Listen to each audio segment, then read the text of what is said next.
Mengapa sebenarnya Perang Vietnam pecah? Apa saja yang terjadi? Mengapa Amerika menyerang mereka? Apa akar permasalahannya? Faktanya, sebelum ribuan tentara Amerika datang ke Vietnam, Amerika Serikat sudah lama membantu dan ikut campur dalam konflik tersebut. Sebenarnya, ini tidak dimulai dengan invasi besar-besaran. Ini hanya dimulai dengan uang, senjata, penasihat militer, dan ketakutan Washington bahwa komunisme akan menyebar sepenuhnya ke Asia Tenggara. Untuk memahami mengapa Amerika terlibat di Vietnam, kita harus kembali ke masa ketika musuh utama orang Vietnam bukan Amerika Serikat, melainkan Prancis. Vietnam telah lama menjadi bagian dari kekaisaran kolonial Prancis. Namun setelah Perang Dunia II, semakin banyak orang Vietnam yang ingin negaranya merdeka. Salah satu pemimpin terpenting adalah Ho Chi Minh, seorang nasionalis dan komunis Vietnam yang memimpin Viet Minh. Viet Minh adalah kekuatan utama yang melawan Prancis dalam Perang Indochina pertama. Pada tahun 1954, Prancis mengalami kekalahan besar di Dien Bien Phu. Karena hal ini, mereka kesulitan untuk melanjutkan perang di Vietnam. Diadakan konferensi internasional di Jenewa untuk membahas bagaimana cara mengakhiri pertempuran tersebut. Disepakati untuk sementara waktu membagi Vietnam menjadi dua. Di utara ada pemerintahan Ho Chi Minh, sedangkan di selatan ada pemerintahan Bao Dai. Kata sementara sangat penting, karena tujuan dari kesepakatan Jenewa bukanlah untuk langsung membentuk dua negara permanen, melainkan ada rencana untuk pemilihan umum nasional pada Juli 1956, yang diharapkan dapat membuka jalan bagi penyatuan kembali Vietnam. Amerika Serikat tidak menandatangani deklarasi akhir, tetapi menyatakan bahwa mereka tidak akan mengganggu pelaksanaan perjanjian tersebut dengan kekerasan. Bagi Washington, ada masalah yang lebih besar daripada sekadar pembagian Vietnam pada puncak Perang Dingin saat itu. Dua sistem politik besar di dunia saling berlawanan. Di satu sisi ada Amerika Serikat dan sekutu-sekutunya yang anti-komunis. Di sisi lain ada Uni Soviet, Tiongkok, dan negara-negara komunis lainnya. Dan bagi Amerika, Ho Chi Minh bukan hanya pemimpin Vietnam, ia juga dipandang sebagai bagian dari komunisme yang berkembang di Asia. Dan itulah yang tidak diinginkan Amerika. Disinilah teori domino menjadi penting. Idenya sederhana, jika satu negara menjadi komunis, mungkin negara-negara tetangganya akan lebih mudah ikut. Bagi Presiden Dwight Eisenhower dari Amerika, jika Vietnam Selatan jatuh ke tangan komunisme, mungkin Laos, Kamboja, Thailand, dan negara-negara lain di Asia Tenggara juga akan ikut. Itulah sebabnya Amerika semakin mendukung Vietnam Selatan. Sebenarnya, Amerika sudah membantu Prancis dalam perangnya, bahkan sebelum Perang Indochina pertama berakhir. Amerika memberikan banyak uang dan dukungan militer kepada Prancis. Namun Eisenhower tidak ingin langsung mengirim banyak tentara Amerika ke Dien Bien Phu, sebuah tempat di Vietnam Utara, di mana Prancis mengalami kekalahan besar melawan Viet Minh. Dan hasilnya, Prancis pun pergi. Dan setelah Prancis pergi, cara Amerika Serikat bertindak pun berubah. Alih-alih mendukung kekuatan kolonial Eropa, Washington mulai langsung mendukung pemerintahan anti-komunis di Vietnam Selatan. Salah satu orang yang mereka pilih untuk didukung adalah Ngo Dinh Diem. Diem adalah seorang nasionalis Vietnam, seorang Katolik, dan sangat menentang komunisme. Pada awalnya, dia menjadi Perdana Menteri di bawah Bao Dai. Beberapa pejabat Amerika percaya bahwa dia mampu membentuk pemerintahan yang lebih stabil di selatan yang dapat menghadapi pengaruh Ho Chi Minh. Namun sejak awal sudah ada masalah besar. Vietnam Selatan tidak stabil. Ada kelompok politik yang saling bersaing, organisasi keagamaan, kelompok bersenjata, dan para pemimpin lokal. Kontrol pemerintah pusat juga lemah di banyak daerah. Jadi, sementara dukungan Amerika untuk Diem semakin kuat, tanggung jawab Washington terhadap kelangsungan pemerintahannya juga semakin besar. Pada bulan Oktober 1955, diadakan pemungutan suara apakah Bao Dai akan tetap menjadi pemimpin Vietnam Selatan atau akan digantikan oleh Diem. Secara resmi, Diem memenangkan hampir 98% suara. Namun bahkan laporan diplomatik Amerika saat itu menyebutkan bahwa kampanye tersebut berat sebelah dan oposisi tidak bisa berkampanye dengan bebas. Setelah pemungutan suara, Diem mendirikan Republik Vietnam dan menjadi Presiden Vietnam Selatan. Dari sini, bantuan Amerika semakin bertambah. Amerika Serikat mengirim penasehat dan memberikan dana besar untuk membangun dan melatih militer Vietnam Selatan. Tujuan utamanya adalah agar Vietnam Selatan memiliki kekuatan sendiri yang mampu mempertahankan negara dari ancaman komunis. Upaya penasihat Amerika sudah dimulai sejak awal 1950-an dan semakin meluas setelah Prancis pergi. Di bawah Military Assistance Advisory Group atau MAAG, Amerika membantu angkatan bersenjata Vietnam Selatan dalam pelatihan, organisasi, dan perlengkapan. Namun seiring dengan semakin kuatnya militer Vietnam Selatan, kemarahan terhadap pemerintahan Diem juga semakin besar. Salah satu masalah terbesar adalah cara dia mengontrol pedesaan. Banyak pemimpin desa tradisional digantikan oleh pejabat yang lebih langsung terhubung dengan pemerintah pusat Vietnam Selatan. Ada juga pendukung komunis yang ditangkap. Namun bukan hanya komunis yang terkena dampak penindakan tersebut. Ada juga lawan politik, aktivis, dan kritikus pemerintah lainnya yang juga mengalami tekanan atau dipenjara. Dengan demikian, kalau kamu komunis, kamu juga akan diawasi. Karena itu, ada warga Vietnam biasa yang sebenarnya bukan komunis, tapi kehilangan kepercayaan pada pemerintah. Ini menjadi masalah besar karena dukungan rakyat di provinsi sangat penting. Selain itu, pemilu juga tidak jadi dilaksanakan. Ketika itu terjadi, pemerintah Diem menolak pembicaraan tentang pemilu karena mereka bersikeras bahwa tidak ada pemungutan suara yang benar-benar bebas di wilayah utara yang dikuasai komunis. Washington mendukung posisi ini. Hal ini juga jelas dalam diskusi internal Amerika saat itu bahwa ada kemungkinan besar pihak komunis akan menang jika diadakan pemilu nasional. Sementara itu di utara, situasinya juga tidak tenang. Pemerintah komunis di bawah Ho Chi Minh melakukan reformasi agraria besar-besaran. Tujuannya adalah mengambil tanah dari para tuan tanah besar dan membagikannya kepada para petani miskin. Namun pelaksanaannya menjadi brutal. Banyak orang dihukum dan dibunuh. Dan akhirnya pemerintah Vietnam Utara juga mengakui bahwa banyak kesalahan dan penyalahgunaan terjadi. Sementara itu masih ada kelompok komunis yang tersisa di Vietnam Selatan setelah negara itu terpecah. Dalam tahun-tahun berikutnya, pimpinan komunis membahas kapan mereka akan kembali menggunakan perjuangan bersenjata melawan pemerintah Vietnam Selatan. Sementara pemerintahan Diem semakin memperketat kekuasaannya dan rencana untuk menyatukan kembali Vietnam tidak terlaksana, strategi Vietnam Utara pun perlahan-lahan berubah. Pada tahun 1959, Vietnam Utara mulai lebih mendukung kelompok-kelompok bersenjata yang melawan Vietnam Selatan. Jaringan rute di Laos dan kemudian di Kamboja mulai meluas. Rute-rute ini akan digunakan untuk mengirim orang, senjata, dan perlengkapan ke selatan. Sistem ini nantinya akan dikenal sebagai jalur Ho Chi Minh. Setelah tahun 1959, infiltrasi personel komunis ke Vietnam Selatan berlangsung terus-menerus. Dan pada akhir tahun 1960, terbentuklah Front Pembebasan Nasional Vietnam Selatan atau NLF. Ini adalah front politik yang bertujuan untuk menyatukan berbagai kelompok yang menentang pemerintah Vietnam Selatan. Ada kelompok komunis dan non-komunis di dalamnya. Namun para pemimpin komunis yang memiliki kendali terbesar di sini. Pasukan bersenjata yang melawan pemerintah Vietnam Selatan lebih dikenal dengan sebutan Viet Cong. Para pemberontak memiliki keuntungan besar di provinsi-provinsi karena banyak dari mereka memang berasal dari sana. Mereka sangat mengenal jalan, ladang, sungai, dan orang-orang yang tinggal di sana. Sementara itu, militer Vietnam Selatan dilatih dan diberikan senjata modern oleh Amerika. Namun musuh mereka tidak selalu bertarung seperti tentara biasa. Para gerilyawan yang menjadi lawan mereka bisa memakai pakaian biasa, berbaur dengan masyarakat, menyerang dengan cepat, lalu segera menghilang. Jadi, Amerika menyadari bahwa banyaknya senjata saja tidak cukup untuk menang. Mereka juga harus mendapatkan kepercayaan dan dukungan dari rakyat Vietnam biasa. Seiring para pemberontak semakin kuat, Amerika semakin terpaksa untuk memutuskan seberapa besar tindakan yang akan mereka ambil demi menyelamatkan Vietnam Selatan. Seiring Viet Cong semakin kuat, Vietnam Selatan semakin kesulitan. Mereka semakin sulit mengendalikan provinsi-provinsi. Ketika John F. Kennedy menjadi Presiden Amerika Serikat pada tahun 1961, dia percaya bahwa perlu menghentikan ekspansi komunis tanpa langsung mengirimkan pasukan tempur Amerika dalam jumlah besar. Oleh karena itu, dia memperluas bantuan ke Vietnam Selatan. Jumlah penasihat militer Amerika bertambah dengan cepat. Menjelang akhir tahun 1962, jumlah personel militer Amerika di Vietnam telah mencapai sekitar 11.000 orang. Mereka membantu dalam pelatihan, intelijen, operasi helikopter, dan perencanaan operasi militer Vietnam Selatan. Komando Bantuan Militer Vietnam atau MACV juga didirikan untuk mengelola keterlibatan Amerika yang semakin besar.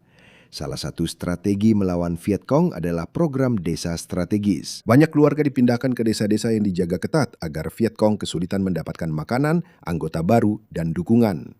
Pemerintah berjanji memberikan keamanan dan layanan. Namun di banyak tempat, pemindahan dilakukan secara paksa dan programnya terburu-buru. Karena itu, alih-alih mendekatkan warga desa kepada pemerintah, mereka justru semakin kehilangan kepercayaan. Pada Januari 1963, muncul masalah besar lainnya. Dalam pertempuran Ap Bak, pasukan Viet Cong yang lebih kecil berhasil melawan pasukan Vietnam Selatan yang lebih besar, meskipun mereka didukung oleh helikopter Amerika, kendaraan lapis baja, dan penasihat. Hal ini menunjukkan bahwa meskipun perlengkapan Vietnam Selatan lebih baik, gerilyawan tetap tidak mudah dikalahkan. Pada saat yang sama, krisis politik di dalam Vietnam Selatan juga semakin memburuk. Pada tahun 1963, terjadi protes besar-besaran dari para penganut Buddha terhadap pemerintahan Presiden Ngo Dinh Diem. Situasi menjadi semakin serius ketika biksu Buddha bernama Thi Quang Duc membakar dirinya sendiri di Saigon sebagai bentuk protes. Foto tersebut menyebar ke seluruh dunia dan semakin melemahkan kepercayaan Washington terhadap Diem. Pada November 1963, para jenderal Vietnam Selatan melancarkan kudeta dan Amerika Serikat tidak menghentikan mereka yang berencana menggulingkan Diem. Pemerintahannya runtuh dan Diem bersama saudaranya Ngo Dinh Nhu dibunuh. Namun kepergian Diem tidak membawa stabilitas yang diharapkan. Sebaliknya, terjadi pergantian kepemimpinan yang beruntun di Vietnam Selatan. Hanya beberapa minggu kemudian, Presiden Kennedy juga dibunuh di Dallas pada November 1963. Penggantinya adalah Lyndon B. Johnson. Johnson tidak ingin Vietnam menjadi pusat perhatian masa kepresidenannya karena dia lebih tertarik pada reformasi domestik di Amerika. Namun dia juga tidak ingin Vietnam Selatan jatuh ke tangan komunis selama dia menjadi presiden. Sementara itu, situasi militer terus memburuk. Program strategik Hamlet semakin melemah dan Viet Cong semakin kuat di pedesaan. Karena itu, Johnson mengirim lebih banyak penasihat dan menempatkan Jenderal William Westmoreland pada peran yang lebih besar dalam upaya militer Amerika. Amerika Serikat tidak hanya menggunakan penasihat, tetapi juga melakukan operasi rahasia melawan Vietnam Utara. Di bawah Opplan 34A, pasukan yang didukung Amerika melakukan serangan ke wilayah pesisir. Bersama dengan itu, Angkatan Laut Amerika berpatroli di dekat pantai Vietnam Utara menggunakan apa yang disebut misi De Soto untuk mengumpulkan intelijen elektronik. Kedua operasi itu berbeda, tetapi kadang-kadang terjadi di tempat yang sama dan waktu yang berdekatan. Pada akhir Juli 1964, kapal patroli yang terhubung dengan Oplan 34A menyerang beberapa target di pesisir Vietnam Utara. Beberapa hari kemudian, kapal perusak Amerika USS Maddox memasuki Teluk Tonkin untuk melakukan patroli De Soto. Pada titik ini belum ada pasukan darat Amerika yang besar yang secara langsung bertempur di Vietnam. Namun keterlibatan Amerika Serikat semakin dalam secara bertahap. Mulai dari penasehat, helikopter, dan intelijen hingga operasi rahasia. Dan di Teluk Tonkin, sebuah peristiwa hampir memberikan Presiden Johnson alasan untuk membawa Amerika ke perang yang lebih luas. Pada 2 Agustus 1964, ketegangan di Teluk Tonkin mencapai bentrokan langsung pertama. 3 kapal torpedo Vietnam Utara mendekati USS Maddox. Kapal perusak Amerika itu melepaskan tembakan peringatan terlebih dahulu sebelum pertempuran dimulai. Kapal Vietnam meluncurkan torpedo, tetapi tidak ada yang mengenai Maddox. Kapal Amerika membalas dengan menggunakan meriamnya. Sementara itu, pesawat Amerika juga datang untuk membantu. Pertempuran pertama ini benar-benar terjadi dan juga diakui oleh Vietnam Utara. 2 hari kemudian, USS Maddox kembali ke Teluk Tonkin bersama 1 kapal perusak lainnya, USS Turner Joy. Malam itu, tanggal 4 Agustus, suasana sangat gelap, cuaca buruk, dan jarak pandang sangat terbatas. Karena kedua kapal sudah mengantisipasi serangan baru, mereka sangat waspada terhadap apapun yang terdeteksi di radar dan sonar. Tak lama kemudian, muncul beberapa kontak radar yang tidak jelas. Ada juga laporan sonar yang seolah-olah ada torpedo yang mendekat. Kedua kapal perusak Amerika mulai bermanuver dan menembak ke arah yang mereka kira adalah musuh.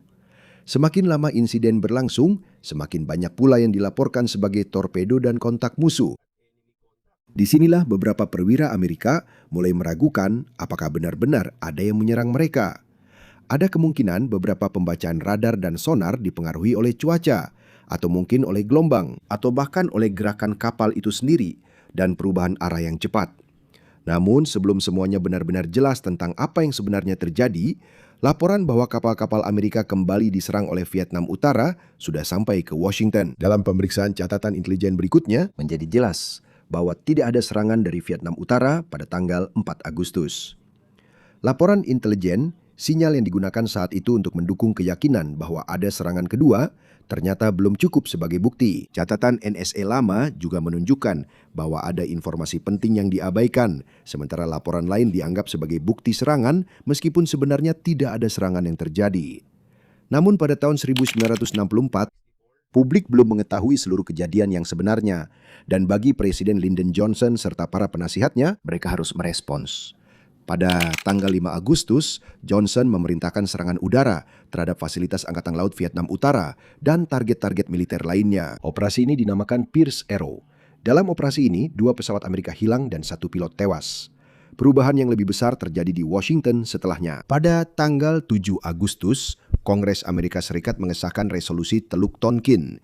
Johnson menandatanganinya pada tanggal 10 Agustus. Ini bukanlah deklarasi perang secara formal, namun resolusi ini memberikan presiden kekuasaan yang sangat luas untuk menggunakan kekuatan militer di Asia Tenggara tanpa perlu meminta deklarasi perang yang baru. Selanjutnya, ini menjadi dasar hukum utama yang digunakan oleh pemerintahan Johnson untuk memperluas perang secara besar-besaran. Ada konteks penting yang tidak sepenuhnya dijelaskan kepada Kongres dan publik saat itu.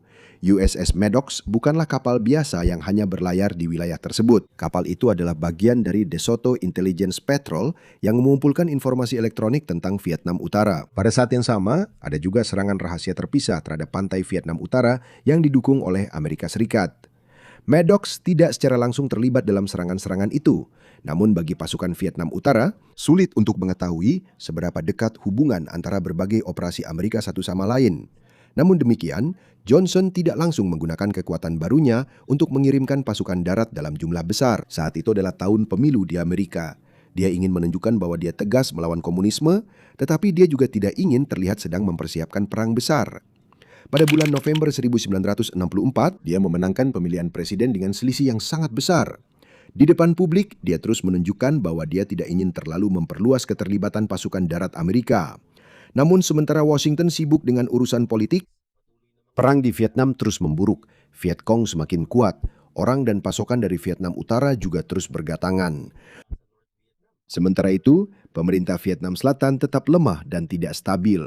Setelah Diem terbunuh, terjadi pergantian pemimpin dan pemerintahan militer secara berturut-turut. Jadi sementara Amerika berusaha membatasi keterlibatannya sendiri, semakin sulit bagi Vietnam Selatan untuk berdiri sendiri. Pada awal tahun 1965, terjadi peristiwa-peristiwa yang mendorong Johnson untuk mengambil keputusan yang lebih besar. Pada tanggal 7 Februari, Viet Cong menyerang Camp Holloway dekat Pleiku, sebuah pangkalan yang digunakan oleh penasihat Amerika. 8 orang Amerika tewas dan banyak pesawat rusak atau hancur. Hanya beberapa hari kemudian, serangan lain terhadap fasilitas Amerika di Quy Nhon menyebabkan lebih banyak korban Amerika. Bagi pemerintahan Johnson, semakin sulit untuk melanjutkan strategi lama di mana respons Amerika terbatas. Serangan udara yang lebih teratur terhadap Vietnam Utara mulai dilakukan.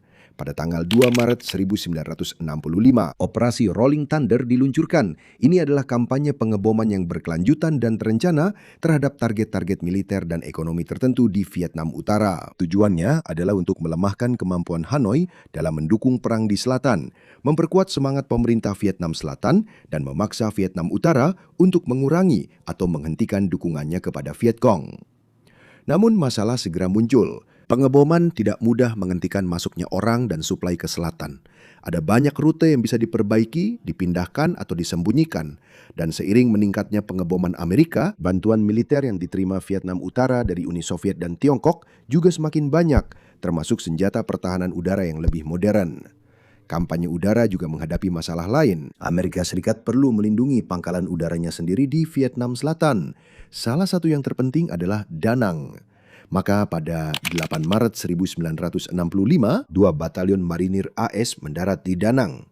Pada awalnya, misi utama mereka adalah mempertahankan pangkalan udara tersebut. Namun momen itu sangat penting karena mereka adalah pasukan tempur darat Amerika pertama yang besar yang dikirim ke Vietnam Selatan pada tahap baru perang tersebut. Tak lama kemudian misi mereka berkembang. Jika ada pasukan Amerika yang perlu dilindungi, mereka juga harus menjaga area sekitar pangkalan mereka. Jika ada Viet Cong di sekitar, mereka harus melakukan patroli. Jika ada patroli yang diserang, musuh harus dikejar. Perlahan-lahan, para tentara yang awalnya hanya dikirim untuk berjaga mulai memiliki peran tempur yang lebih aktif. Inilah masalah yang dihadapi oleh Jenderal William Westmoreland, komandan pasukan Amerika di Vietnam. Baginya, militer Vietnam Selatan tidak mampu menahan kekuatan komunis yang semakin kuat sendirian. Unit-unit reguler tentara Vietnam Utara juga semakin banyak yang masuk ke Vietnam Selatan. Jika tujuan Amerika adalah mencegah jatuhnya Vietnam Selatan, menurut Westmoreland, dibutuhkan lebih banyak pasukan tempur Amerika. Pada musim panas tahun 1965, bukan lagi pertanyaan apakah Amerika Serikat akan mengirimkan pasukan darat.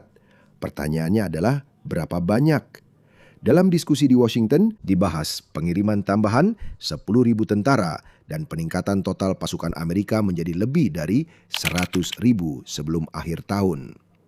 Pada akhirnya Johnson setuju dengan ekspansi besar kehadiran pasukan tempur Amerika. Mulai dari sini, peran utama Amerika bukan lagi hanya sebagai penasihat dan personel pendukung. Tentara Amerika Serikat sendiri yang akan menjadi bagian utama dalam perang darat. Tapi kenapa Amerika bisa sampai pada titik seperti ini? Alasan terbesar adalah Perang Dingin. Bagi banyak pemimpin Amerika, Vietnam adalah bagian dari perjuangan yang lebih besar melawan penyebaran komunisme. Mereka melihat Vietnam Utara sebagai sekutu Uni Soviet dan Tiongkok.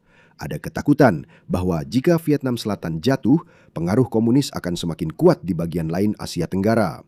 Ada alasan lain juga, yaitu kredibilitas. Selama bertahun-tahun, Amerika Serikat telah mengatakan kepada Vietnam Selatan dan sekutu-sekutunya yang lain bahwa mereka tidak akan membiarkan pasukan komunis menang begitu saja. Bagi Washington, kepergian secara tiba-tiba bisa memberikan kesan bahwa janji-janji Amerika tidak dapat dipercaya. Johnson juga memikirkan apa dampaknya terhadap masa kepresidenannya dan posisi politik Amerika Serikat di seluruh dunia. Beberapa pejabat Amerika juga sangat percaya pada kekuatan militer mereka. Amerika Serikat saat itu adalah salah satu negara terkuat di dunia. Mereka memiliki pesawat canggih, helikopter, artileri, logistik, dan kapasitas industri yang sangat besar. Banyak perencana percaya bahwa jika kekuatan tempur Amerika digunakan sepenuhnya, Vietcong dan Vietnam Utara tidak akan mampu bertahan lama. Menteri Pertahanan Robert McNamara sangat berpengaruh dalam hal ini. Ia dikenal karena penggunaan statistik, pengukuran, dan analisis numerik dalam pengambilan keputusan. Di Vietnam, angka-angka juga digunakan untuk mengukur siapa yang sedang unggul. Jumlah korban musuh, senjata yang disita, misi yang diselesaikan, wilayah yang dikuasai, dan data lainnya. Namun ada batasan besar dari cara seperti ini. Tidak mudah mengubah loyalitas politik sebuah desa menjadi angka, keinginan seseorang untuk terus berjuang, atau kemampuan sebuah gerakan gerilya untuk menggantikan orang-orang yang hilang. Tidak semua orang di Washington juga percaya bahwa Amerika akan menang.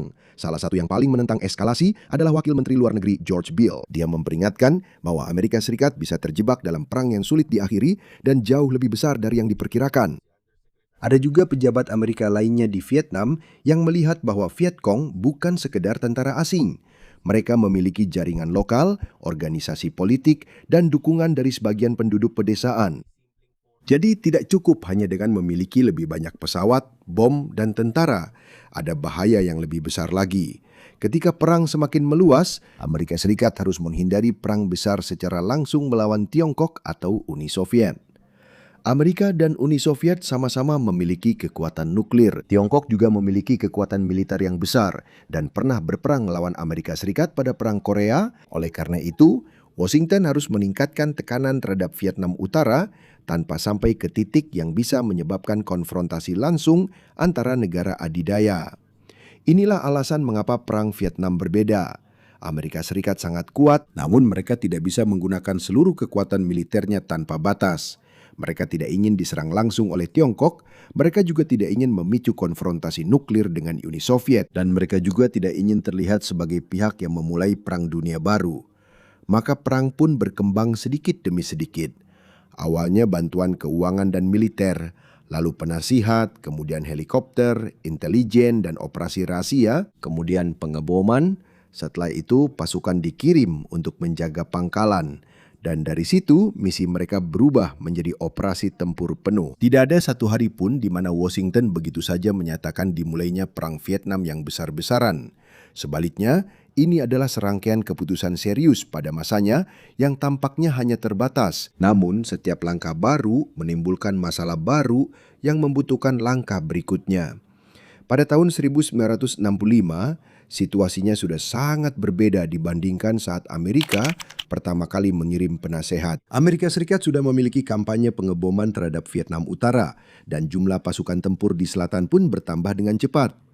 Perang yang dulu diharapkan bisa dikendalikan melalui uang, pelatihan, dan tekanan militer telah berubah menjadi perang yang melibatkan Amerika secara langsung. Dan disinilah terlihat mengapa tahun-tahun awal Perang Vietnam sangat penting. Amerika Serikat tidak tiba-tiba terbangun suatu hari dan memutuskan untuk mengirim pasukan dalam jumlah besar. Amerika Serikat perlahan-lahan terlibat karena ketakutan akan ekspansi komunis, janji untuk melindungi Vietnam Selatan, kekhawatiran terhadap reputasi Amerika, tekanan politik di Washington, dan keyakinan bahwa kekuatan militer Amerika yang superior dapat menyelesaikan masalah. Namun ada satu hal yang tidak sepenuhnya dipahami oleh banyak perencana Amerika pada awalnya. Bukan hanya kekuatan senjata yang akan menentukan hasil perang ini. Lawan mereka siap bertempur dalam waktu lama, sanggup menanggung kerugian besar, didukung oleh Vietnam Utara dan sekutu-sekutu komunis, dan berperang di tanah mereka sendiri. Keputusan yang diambil pada tahun 1965 tidak menyelesaikan masalah. Justru itu membuka babak terbesar dan paling bergara dari keterlibatan Amerika di Vietnam. Sebuah perang yang akan berlangsung selama bertahun-tahun lagi dan mengubah Vietnam, Amerika Serikat, serta cara Amerika memandang kekuatannya sendiri.